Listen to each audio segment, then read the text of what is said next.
പലിശ കൊണ്ട് ഇവിടെ നേടിയവരൊന്നുമില്ല. കാരണം പലിശയുടെ മുതലിന് ബറക്കത്തുണ്ടാവില്ല. ഒരുപാട് കിട്ടി എന്നൊക്കെ പലർക്കും തോന്നും, ഒരുപാട് നേടി എന്നും പലർക്കും തോന്നും. പക്ഷേ അതിൻ്റെ ബറക്കത്ത് അല്ലാഹു സുബ്ഹാനഹു വ തആല നഷ്ടപ്പെടുത്തി കളയുമെന്നാണ് ഗൗരവത്തോടുകൂടി അല്ലാഹു സുബ്ഹാനഹു വ തആല ഓർമ്മപ്പെടുത്തുന്നത്. എന്താണ് കാരണം? ആ കാരണത്തെ സംബന്ധിച്ച് വിശുദ്ധ ഖുർആൻ ഇവിടെ ഓർമ്മപ്പെടുത്തുകയാണ്. ഒന്ന്, അല്ലാഹു സുബ്ഹാനഹു വ തആല പലിശയെ നശിപ്പിക്കുക എന്ന് പറഞ്ഞാൽ രണ്ട് നിലക്ക് അതിൻ്റെ ബറക്കത്താണ് പോയി പോകും.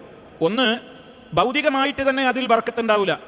പലിശ കൊണ്ട് മുതൽ നേടിയിട്ടുള്ള ആളുകളുടെ ജീവിതത്തിൽ പലപ്പോഴും അവൻ്റെ ധനത്തിൽ എന്ത് സംഭവിക്കും? ഏതെങ്കിലും കടുത്ത വിപത്തുകളാണ് വരുവാൻ. ഒന്നുകിൽ മാരകമായ രോഗിയാകും, ധാരാളക്കണക്കിന് ലക്ഷക്കണക്കിന് രൂപയുടെ മരുന്നും ചികിത്സയും ട്രീറ്റ്മെൻറ്റും അവന് ആവശ്യമായി വരും. അല്ലെങ്കിൽ ഇനി അവനാൻ രക്ഷപ്പെട്ടാലും, അല്ലെങ്കിൽ അവൻ്റെ കുടുംബക്കാർ, ഭാര്യയോ മക്കളോ ആരെങ്കിലുമൊക്കെ രോഗികളാവും. അല്ലെങ്കിൽ അവൻ്റെ ഈ മുതലങ്ങ് മോഷ്ടിക്കപ്പെടും, അല്ലെങ്കിൽ അത് ഏതെങ്കിലും വിധത്തിലൂടെ അത് നശിച്ചു പോകും. പക്ഷെ അവർക്ക് മനസ്സിലാവില്ല. അവനെപ്പോഴും വിചാരിക്കും അതിപ്പോൾ ഈ ജലദോഷത്തിൻ്റെയാണ്, അല്ലെങ്കിൽ അതിപ്പോൾ ഈ കാലാവസ്ഥയുടെയാണ്, അല്ലെങ്കിൽ അതിപ്പോൾ ഇപ്പോഴത്തെ ഒരു സാഹചര്യത്തിൻ്റെ ഇടയിൽ രോഗം വന്നാലും ഇത്തരക്കാർ ചിന്തിക്കൂല.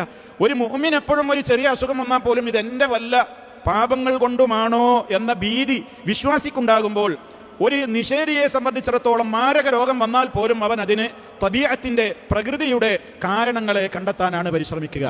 അതുകൊണ്ട് തന്നെ ഇതിപ്പോൾ നീ പലിശ വാങ്ങിയതിനുള്ള നിനക്കുള്ള ബർക്കത്ത് കുറയലാണെന്ന് പറഞ്ഞിട്ടൊന്നും ഒരാൾക്ക് രോഗമൊന്നും വരില്ല.